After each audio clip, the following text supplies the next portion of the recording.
Hey guys, welcome to another Friday video, and I will be doing something a little bit differently from all the usual Christmassy stuff. Yeah, I will probably do a Christmas video as well, but first of all I wanted to show you one artwork piece I've been working on for my patron on my Patreon page, and they requested a Merman king, so I decided to do an illustration that I will probably be using later on as a part of a huge project I've been dreaming of making, and that's an art book of my own. So if you want to support my work, check out my Patreon link and you can support my efforts to make this come true as soon as possible. And first thing you may have noticed is that in the left upper part of the screen I have a small thumbnail-like drawing, which is pretty simple. This is something everybody should do when they're planning a huge illustration or a piece of work they will be working for a long time on. It took me around 2 hours, hour and a half to do this illustration, but I could have taken much more time if I didn't know what I was doing, if I didn't plan ahead. So I planned out the entire pose where every part of the character will be on the piece of paper.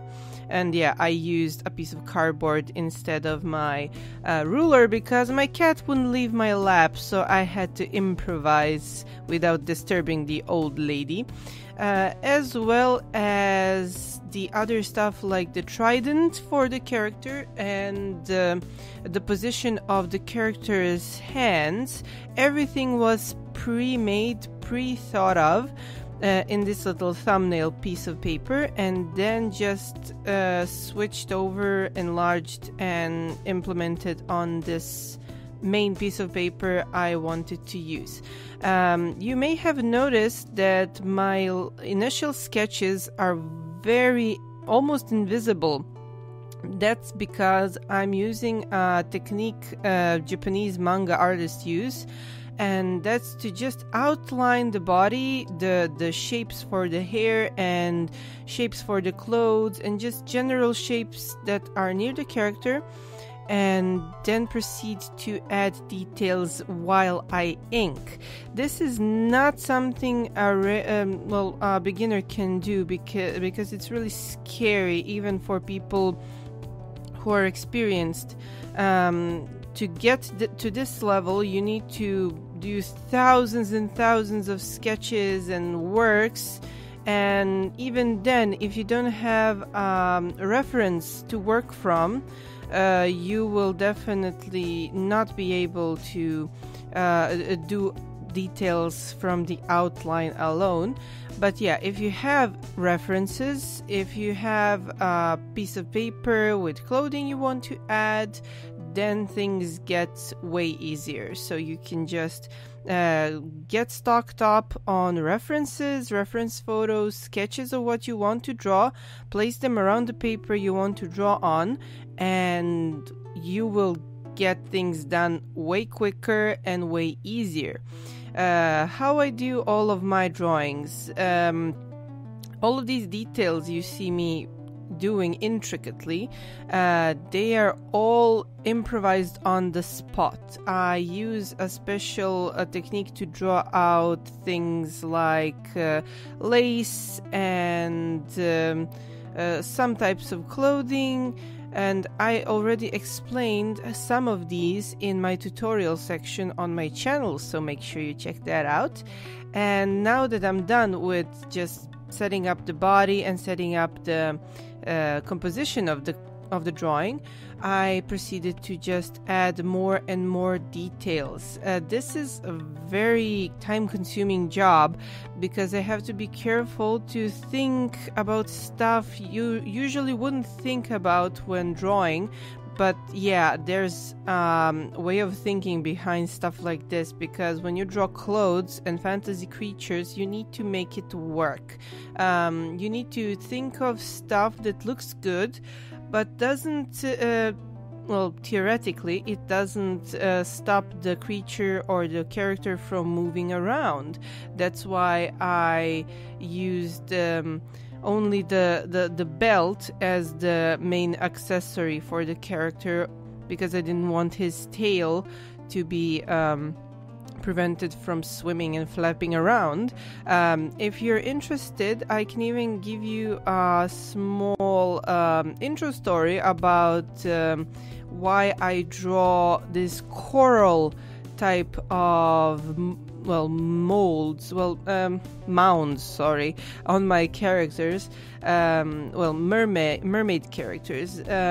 This is my personal vision of mermaids, where I actually envision them to be so old that they need to grow corals on their skin to make them healthy, rejuvenated, etc. But when they reach a certain age, they get encrusted in corals completely, and then they get reborn. So that's my concept, and less corals the merman or mermaid has on them means they're younger. More corals means more age, like centuries old, and then they get reborn into a form of sea foam, like the old mermaid tales I used to listen to as a kid would say. And yeah, that's my kind of a theory. And the corals are always red, representing life and that life energy. So you can always put a lot of myths and a lot of stories you heard when you were little and create your own versions of these stories. So nobody will ever prevent you from just using stuff you heard, like legends and old wives' tales, and just turn the details you like into your own drawings and ideas. And as I said, I wanted to use all of my favorite characters and stories and create my own fantasy worlds, create my own fantasy characters I would turn into an art book, maybe even a fantasy drawing book one day. So you can always tell me what you think about that, and you can always send me suggestions about new fantasy characters you would like. For example, there are people who like centaurs or fairies or dryads or dragons or any kind of a fantasy royalty. And I'm always open for ideas, so if I like your idea, it will probably end up as a part of a concept for my art book. So that's always appreciated, and that's my own way of showing how I actually read your comments and appreciate all of the nice things you say. And I always appreciate it and always want to, well, if I have time, I always like to make somebody's day brighter. I had a little backfiring with my camera, so I accidentally pressed the photo button instead of record button, so I didn't record the process of skin coloring. But I wanted you to know that I used 2, almost 3 shades of skin color, and I used that to shade out the character's skin and muscle tones. The reason why I define some shapes only with color is because they look more clean and more realistic that way. Manga sometimes requires thin lines, so I used a 0.05 fine liner this time. I use a thinner fine liner whenever I like to draw out more intricate details. And now goes the part I definitely dislike the most, and that's the coloring. Yeah, I personally dislike coloring. and I find markers very tedious. I actually like watercolors way better because I'm constantly scared that my marker will dry out, and when it dries out, and if it dries out halfway during your coloring, as it happened on my drawing right here, then it can be problematic if you don't have a refill for the said marker. I really like watercolors more, but yeah, markers save up on my time, so I decided to do a little trick and add a darker shade of the color and just add it on to the end of the tail and try to make a texture gradient by making everything looking like a scaly texture by cross-hatching the way I colored the tail. I usually don't do blending. I like making textures more than blending because I never managed to make a completely smooth surface, especially a bigger surface with markers, and it's always ending up blotchy, and no matter what technique I tried, it just doesn't work that well. It always makes the character look like it has some kind of a disease if you try to make a smooth surface on the skin. But yeah, those are just marker talks. When you work with watercolors, after a while, when you're done with fearing the dreaded watercolors, they are actually very good to work with because you have almost unlimited amount of color. You don't need to be scared if it will run out, and if you use a big brush, you can cover entire huge surfaces at one go. So the only downside to watercolors in my case is that they need a lot of time to dry, and I don't have time for that because as soon as I'm done drawing, this particular drawing will be going to the scanner, to the commissioner, and to their home address. So I really have to be quick about finishing drawings for commissioners. Yeah, commissioner. Ooh.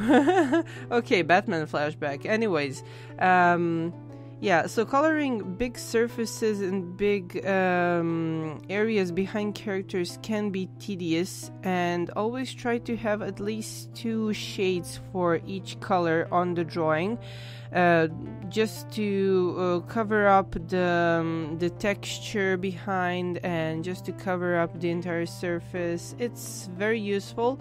And if you want, and if you can, blending for backgrounds is always advisable because you can then blend blues and greens to get more realistic shades for the sea floor and some seaweed and stuff like that. So yeah, blending is something I use, but not that quite often, and also try to add a lot of details. Sometimes you can even add details that are a spur of the moment, just like I did with this red thread of hair right now. And that's pretty much it. If you like drawing underwater creatures, always add bubbles, like little air bubbles just floating around. These should be very small, but visibly bubbles. And of course, white gel pen is something that I can't live without. The darker the background for your character is, the better effects you will get with the white gel pen. White gel pens are very inexpensive, and they can be found in almost any art supply store. I don't know about your country, but in my country it's fairly a common and cheap item. It's like $1.50.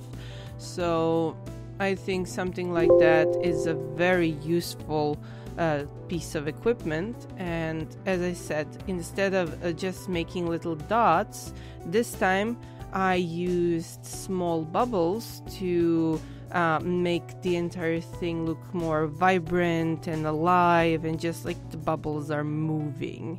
And he is done.